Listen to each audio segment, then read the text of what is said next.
امید جلیلی اولین stand-up comedian ایرانی. Welcome to Vancouver. Thank you. How's Vancouver? It was beautiful. It's very modern, and there's a vibe here. There's a good vibe. I always said Canada is everything America could have been. Yeah, so tell us about your show. How did it go? It went very well. I was brought here by Pegasus Entertainment, a very cool bunch of people. If you're going to do a comedy show and it's got to be joyful, you have to be with joyful people. So I really like this group of people, and the evening show was electric. Why would you say that? No, I don't know when this is going out, but this is the week where Iran lost its president and foreign minister. So even acknowledging that, the crowd were going nuts. Any observation I made was met with a tremendous reaction. So because of this particular event, it made the show extremely memorable. Would you tell us about the funniest moment in that show? Well, the funniest moment was in the afternoon show. There was a baby. There was a baby in the show, and the baby seemed to be laughing. And I wondered if somebody How was... old are we talking about? One. Baby was one, and somebody was clearly... The baby was laughing and reacting at the right times. And when Pegasus asked them to remove the child, the mother just whipped out her breast, and the child was quiet, and that was it. So that was actually a remarkable moment. The Canadian audiences are very good because I think they are familiar with British comedy more than the Americans. Whereas Canadians see British comedies, not so much the Americans, so I think they were quite in tune with my rhythms of speaking, my thought processes. I felt they kind of were familiar with it. So I've done shows in America, and I feel there's been a little bit of a disconnect, but more of a connect with Canadians because there's this British connection. So yeah, it was very memorable for me. So would you say you prefer Iranian audience or British audience? Well, actually, usually when I perform in Britain, it's mostly a British audience, but because Pegasus also bring over Iranian comedians, I would say more than half of the audience were Persians, probably 60% even, and it's exciting because they feel they own you, they feel that you're one of them, and there's an atmosphere which is very khudemuni, which is really exciting, and something I don't get with English audiences. English audiences have got to work hard to win their approval, and when they do, they laugh and they like it. But with the Iranian audience, they're kind of, it feels like a stadium gig. It feels like they scream and they cheer and you don't even have, and they give rounds of applause if you say something that resonates with them. So there's always a better atmosphere with more Iranians in the crowd, for sure. Is it true that Queen Elizabeth, before passing away, the last time she laughed in public was at your show? I'm told that when we did the Platinum Jubilee show in May of 2022, she laughed at a couple of the jokes about her, and then that was the last time she laughed in public. And then she passed away in October. But the palace sent me a very nice message saying, you have the distinction of being the last person to make her laugh in public. And it was very nice. So I framed that piece. I thought it was such a lovely thing. They didn't have to send it, but they just said, just for posterity, have this as a memory that you're the last person. I didn't think it was a big deal, but actually, if they send a letter, an official letter with Buckingham Palace, then it obviously means something to them. So it means something to me too. So she broke protocol because there's a thing in that she didn't go to the state opening of Parliament, and that was it was the first time she missed it. So she didn't think it was appropriate to go to this event, but her family, her daughter and her son said, you should go because it's going to be a funny show. And she goes, I'll only go if it's funny. And so she came, she laughed, and the rest is history. من انقدر خوشحال بهتون انقدر خوشحال میشم که چون که یه خود استندآپ کمدی کردم به زبان فارسی، خوندن و نوشتن فارسی هم خیلی ضعیفه. من فقط تا کلاس دوم خونده بودم، اما وقتی که قشنگ میبینم که حتی به من فحش میدن، میگه امید کچل خیکی خار، میگه آخ جون فهمیدم. انقدر خوشحال میشم نمیفهمید، ببخشید. So at your show, we heard someone saying that they saw you in the changing room, belly dancing with 2 black socks on only. Is that true? Actually, what he said, you've seen him in The Mummy, you've seen him in Gladiator, we've seen him backstage belly dancing, wearing 1 black sock, not on the feet. So it was a little joke that he put on it with giving the image that I've just put one black sock on a certain part of my body. But it wasn't true, but I do certain routines if you're interested. One of the things I do, which is it's a comedy mantra, and most comedians do it. We look in the mirror and we say, I'm funny, I know I'm funny, and I have the right to be here. If you do that, it's like a mantra, and it's like the comedy mantra. Like, I'm funny, I know I'm funny, I have the right to be here. And the fact that we're being so intense about it, and we need kind of like spiritual mantras, doesn't really fit with the comedy world. So it's a fun thing to do. My mother taught me comedy, and my mother would say, to write comedy, my mother Irani, if you write, you've got to say something that's relatable, and then you take people on a journey, and at the end it has to be surprising. So actually I pray to my mother, who taught me how to write jokes, and I pray to her that the jokes I've written are well delivered, because my father was a good deliverer of jokes. He would tell jokes, but he would like deliver them so well. So I pray to my father and mother to help me before every show actually. I pray to them. So both your parents had a sense of humor? Yes, very good sense of humor. They were like, there would always people be sitting, my dad would always tell dirty jokes, and they would like say, Omid Djalili, حرفات ایرانی نگید خیلی بده. So he was always saying terrible things, and like really awful jokes. Like two women living together, میگه تو هر روز میری بیرون چیکار میکنی؟ میگه من یه بار میرم بیرون ساعت 10 برمیگردم یه دوش میگیرم، دوباره ساعت 2 میرم بیرون برمیگردم یه دوش میگیرم، دوباره یه بار دیگه ساعت 4 میرم بیرون برمیگردم دوش میگیرم، یه بار دیگه هم ساعت 8 میرم بیرون برمیگردم دوش میگیرم. اون یکی میگه برو بابا منم تو وسواسی نیستم. So those are the kind of jokes that we would hear. You know, I can even go with him, but that kind of joke was, you'd hear my father telling that kind of joke. And then if I tell that joke, Omid جان این جوک نگو، اینا خیلی بد میره، این حرفای فوش خار مادر اینا نمیشه گفت. And I said نمیشه, because I was raised with a whole bunch of بچه خیلی الواتی, really like telling these jokes all the time.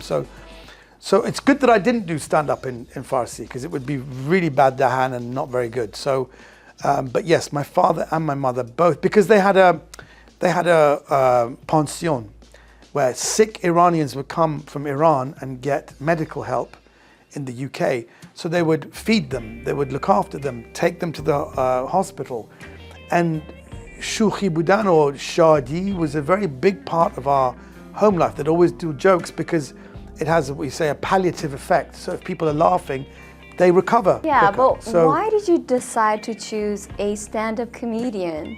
I wanted to be an actor. That was the thing, and I was very much encouraged in that. Like from school, they always gave me good roles, and the teachers always gave me very good feedback. And then as I got older, someone said you should do stand-up comedy because you can make money. I wasn't aware of it. There are comedy clubs. The London comedy scene is probably the biggest comedy scene, and I was encouraged to try it. And it's like a sperm that fertilizes the egg. It's only like one sperm, but like 10 million sperms have to die. So there's thousands of people try it, but they never make it. So I was very lucky. The first time I went up there, I did jokes and everybody laughed. I was about 28, 29, so it's quite late. Actually, a lot of people start when they're 16, 17. I was very late to it. And I'd already was doing Hollywood films. I just started doing films, and then something incredible happened. I got an award. It was a major stand-up comedy award, which shocked me. Actually, it was the Time Out comedy, or Time Out magazine was the most coveted award at the time. The Time Out magazine and the Edinburgh Perrier Award, which I won the Time Out Comedy Award in 2001, and I was nominated for the Edinburgh Award for a longer piece, a piece of like one-man show. I was nominated for that. It's like the Oscars of comedy. So I was given these awards, and then 9/11 happened. And when 9/11 happened, we saw the planes go into the buildings. Then I was, before the days of cancel culture, I was cancelled. I was cancelled as a comedian.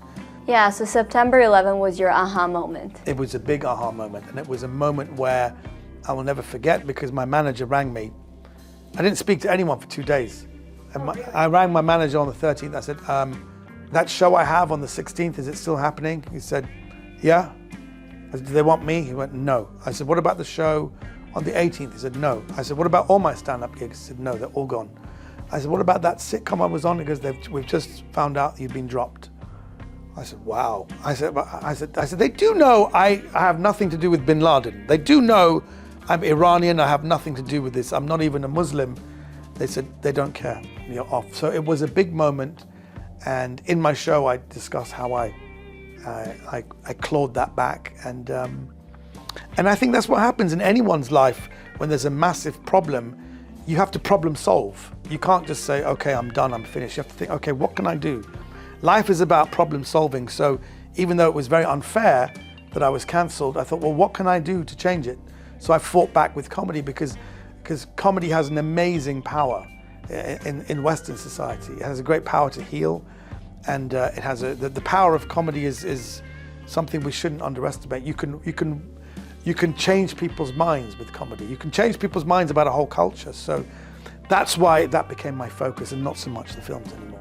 I think the challenge is to go, for me as a comedian, going into areas like geographic areas where they haven't really been exposed to many comedians. Like we go to a certain area where they only know a certain kind of comedian. It would be like me going to a certain part of Iran and all they know is Mehran Moghiri, for example. And so it's a challenge of how can people laugh and not see that as the golden standard. Try and find different ways of making people laugh. Whether we like it or not, we're living in an ageist society. So for all intents and purposes, I'm a bald, fat, middle-aged man talking to younger people. Now, how do I connect with younger people? So now I have 3 kids who are all in their 20s and early 30s. And I'm very much guided by them as well. They'll say, that's interesting, but that's very much old man comedy. That joke is like a dad joke. That joke, we don't know what you're talking about as younger people. So my kids are like your age, people like late 20s, early 30s. So they guide me a lot. And I think that's the challenge, is to keep your audience fresh and get new fans. It's not just, otherwise I'll just keep performing to people in their 50s and 60s. The people I've been performing to, the challenge is to make it relevant to young people now. And I think that's the thing it's not easy, but that's the thing I'm working on right now. Yeah, so does it take time for you to come up with jokes? Do you spend time preparing them, or do you just go on the stage and improvise? No, I don't improvise at all. That's the one thing I'm very clear. In Britain, they don't like that. It's interesting. I mean, if you see someone like Max Amini, who's a good friend of mine, who I love, and I've been to his shows, I'm genuinely amazed at what a good improviser he is. And I think if people are listening, there is no formula with Max. Max is one of those guys who genuinely goes on and has no plan.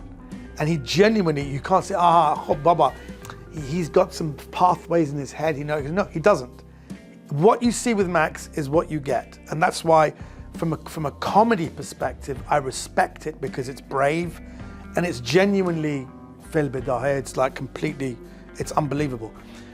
In Britain, if you do that, they can tolerate it for a while, but they're paying a lot of money to see you, and they're not paying money to see you improvise with the crowd. They want to see, who are you? What is your viewpoint? What can I get from an evening? What are your thoughts and opinions that I can take away?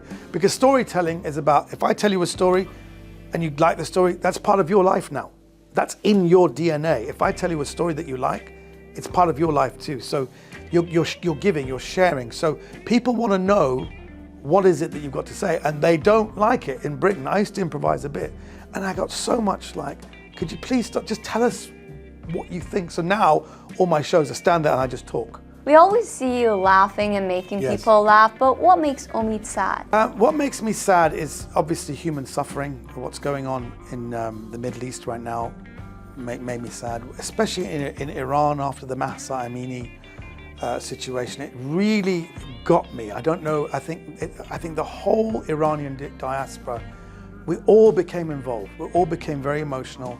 It was we say the straw that broke the camel's back, because all of us, for years we said, because I'm a Baha'i, I thought I mustn't say something because then they'll go and Baha'iyana aziyat mikonan.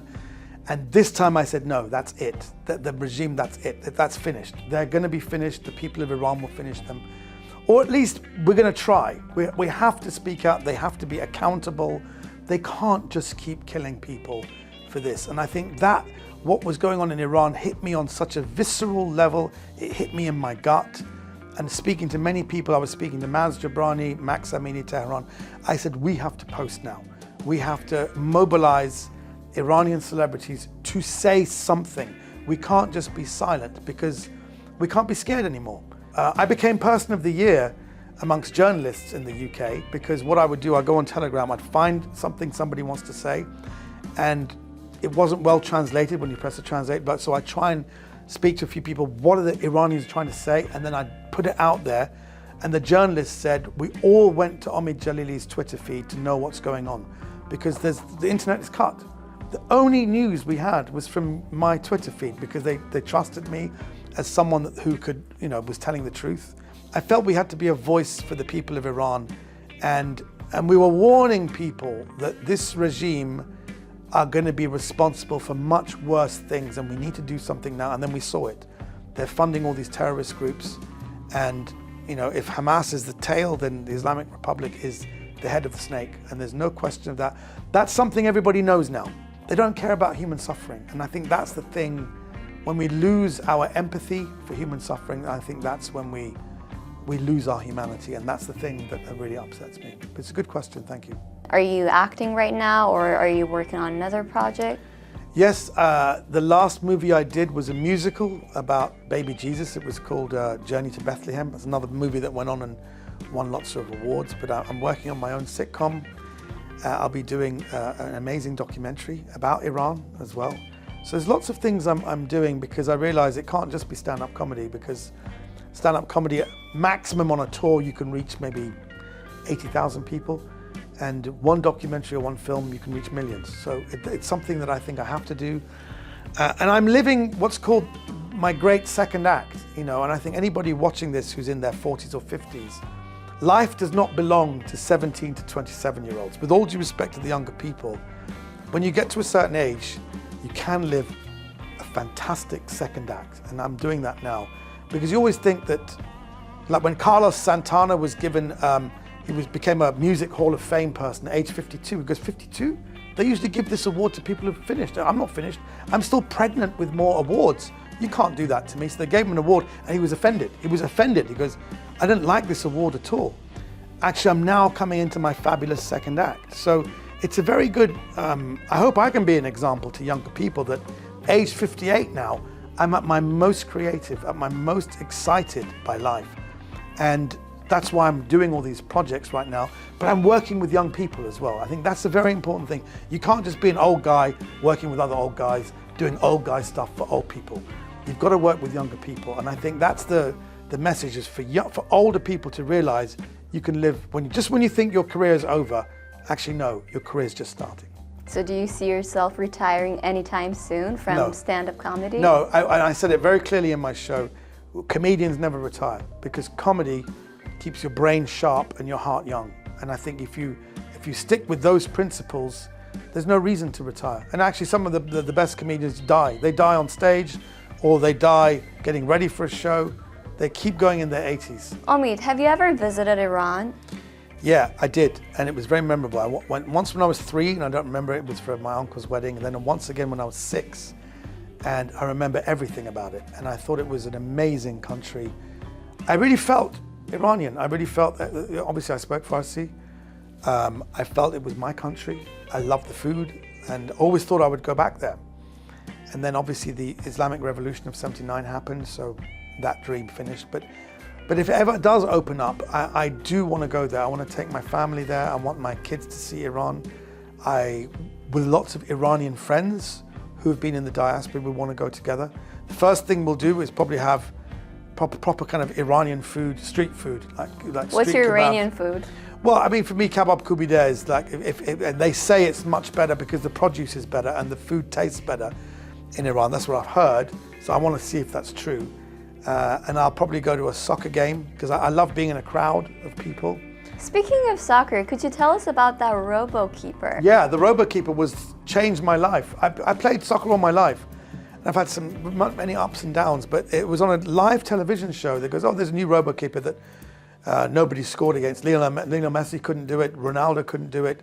And then when I went there, I said, so there's no chance to win. The guy goes, we've left a little moment, top left-hand corner, There's a millimeter to each side. If you get it right, you'll go, I don't know, I just went, in my head, I went, Ya Ali, and I hit it, and it went, and I went crazy. And the thing was, when I got home, my family is saying, what are you doing? I said, I did what Messi couldn't do. They goes, it looked like you're in a children's playground. I said, no, you don't understand. I did what Lionel Messi couldn't do. I did it in one go. During the last World Cup, where Iran and the UK were playing against each other, which side were you on? Definitely Iran, because even though I've supported England all the time, but there was something about that game. It became highly politicized, and it became a game where the regime had been showing videos of the Iranian team bowing to them. It was lots of doctored videos that turned the people against the team, because the team were a good team. And the further the Iran team would make it in the World Cup, we felt it would shine more of a light of what's going on politically in Iran. Who's your favorite Iranian football player?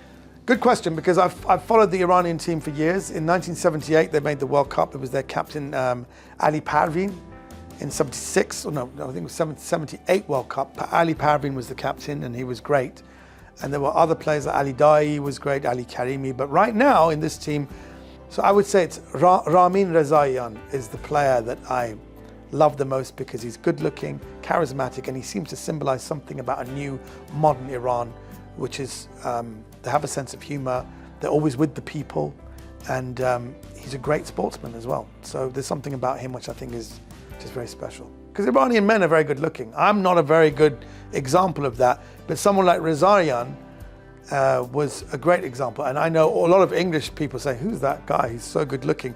He's kind of like the David Beckham of the Iranian team, but he also has a great personality. How familiar are you with Iranian comedians? I'm very familiar with them. I know some of them. Mehran Modiri is very funny, and I only really became familiar with him during the pandemic. Everybody was online pandemic, so I kept typing in Iranian comedians and he kept coming up. There's lots of comedians who, they don't show their faces. Like I Am Kusku was a while. We know Zainab Musavi. She shows her face now. She was also arrested, and we were doing everything we can to support her. But there's some of them are voiceover people. There are lots of these voiceover things, and they're all funny. But there's one in particular called Omid Djalili, who I really love, because maybe his humor is very international, or there's something very British about his sense of humor. But there's a bunch of British Iranians, we love him because he really connects with us. But I think he's really brave. And I asked him if he does stand up, and he doesn't. He goes, it would be impossible. So in fact, even on his Instagram page, he doesn't show his face. So he makes money somehow with his Instagram ads and his Instagram reels, which are very funny, but it's very hard for Iranian comedians. It's very hard for them to monetize comedy, because comedy is not allowed on television. And even Sina Valiullah with Chand Shanbe, but Sina, I've said this very clearly, he is the most brave comedian in the world. Constantly having a go at the regime, constantly having death threats, but he continues, and he's very funny, very intelligent, and I respect these people because they have a lot to lose. It's not like I do a joke in the West, the worst thing happens, I get cancelled. You do a joke to the wrong people, they'll get you hanged, So what Sina is doing is very brave. What Omid Djalili is doing is very, very brave, and I really take my hat off to the Iranian comedians, because they genuinely are funny and genuinely brave. What's your favorite Iranian joke? My favorite Iranian joke is a joke I heard many, many years ago, and it actually works in English and Farsi.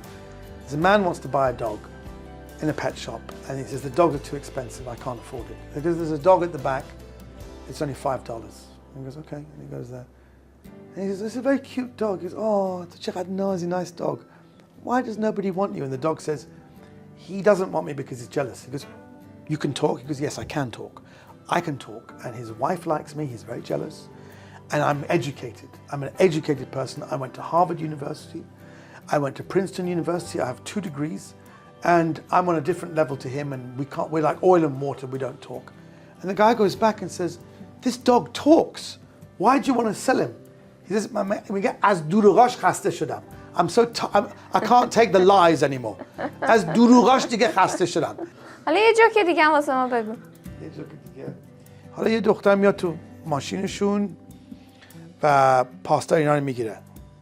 یعنی 3 تا پسر و یه دختر. پاستا میگه شما کی هستین؟ اولی میگه والا من تاکسیچیه من اینا رو نمیشناسم اون یکی میگن شما کی هستید میگه والا این تاکسیچی من خانومم اونم برادر من به خانم میگن شما کی هستیم اونم با چادر میگه ایشون تاکسیچیه ایشون شوهر منه اونم برادر شوهر به آخری میگن شما کی هستید میگه پس منم. امید یه سوالی که برای من همیشه هست اینه که چرا وقتی که ایرانی‌ها جوک میسازن میان مثلا نسبتش میدن حالا به چه ترکه، اصفهانیه، لره، چرا؟ توی فرهنگای مثلا انگلیسی هم همچین چیزی هست؟ همچین چیزی هست اما یه خود it's going out of fashion now. It's becoming politically incorrect, non-PC. It reduces the whole people in that region to a stereotype. So I understand that. But sometimes the reason why we do it, we like to hear different accents. And actually the purpose behind it is we love, as humans, we love diversity. We love to hear different ways of speaking, different kinds of food, different kinds of accents. We love to hear different thoughts, different ideas. But sometimes the way those jokes were created had a bad intention. Like in Britain were at war with the IRA. So we did lots of jokes. They did lots of jokes, making Irish people look stupid. Like they say, how do you burn an Irishman's ear? You ring him while he's ironing. So he goes, hello, and he burns his ear. So that's a joke to make Irish people look stupid because we were at war with the IRA. So the reason why these jokes have become non-PC is because we know that sometimes the purpose around doing that is actually not a good purpose. So that's why Iranians, it's that whole thing, we love to hear different accents. It's all joyful and there's more shadi. As a stand-up comedian, what advice would you give to other stand-up comedians? It's a very good question. Number one is believe in yourself. A very famous comedian when he was younger, before he was famous, so we have someone in England called Michael McIntyre, who's like the #1 comedian in Britain. When he was quite young, he's about 10 years younger than me, but when he was younger, he approached me and says, I'm a young comedian, do you have any advice for me? And I said, you just need to believe in yourself. If you believe in yourself, you'll be driven by self-belief. Even when people tell you you're not good, you decide when you stop doing it. But belief, I would say, is 90% of it. And he just said, oh, I've got plenty of self-belief. Do you have any other advice? And it was so funny because he already believed in himself. So he was already half the way there. So belief is the most important thing. And also to do it. Don't just think about it. Wherever you can, like with your friends, tell a joke. If there's a pub competition, enter the competition. If there's a wedding and they want you to give a speech, give a speech. Wherever you have an opportunity to speak in front of a group of people, do it.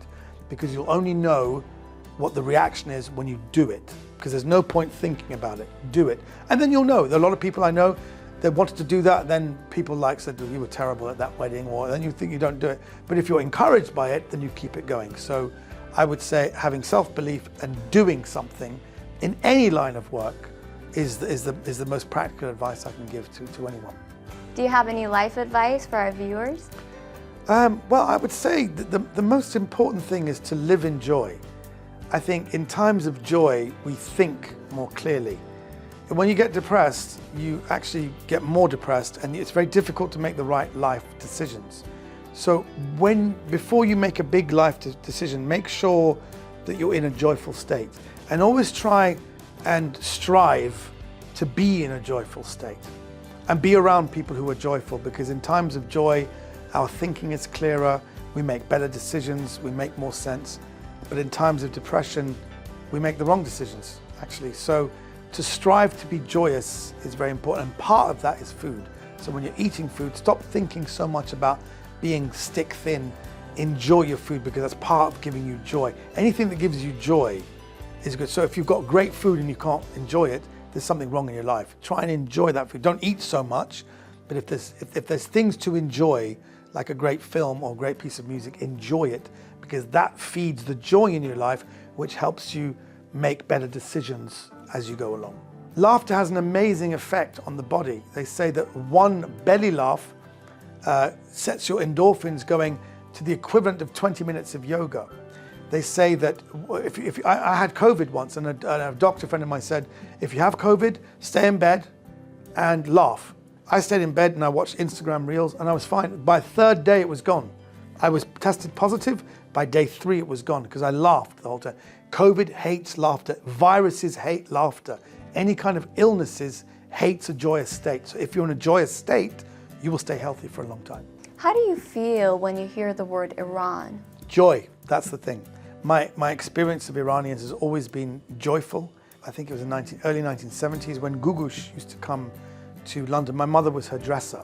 My mother, like, when Gugush had a concert, when she was in her like 20s, my mother would like change her clothes and she was backstage with her. So Gugush, in those days, they would come and stay with us. So Gugush stayed with us and Gugush used to play with me.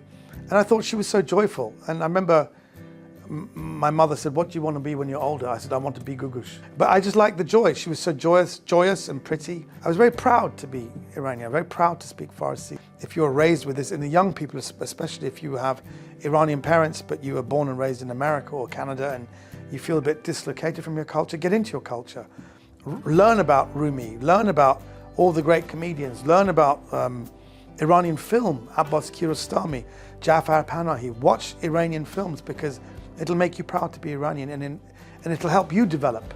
That's the thing. I think that being in contact with my culture helped me develop as an artist and as a person. So culture is rich there to help you grow. That's the whole point of culture. Culture helps you grow. And that's all we want to do in this life. We want to grow spiritually and become better people. So in answer to your question, joy and pride when it comes to Iranian culture. Nice. Keep smiling. And keep laughing.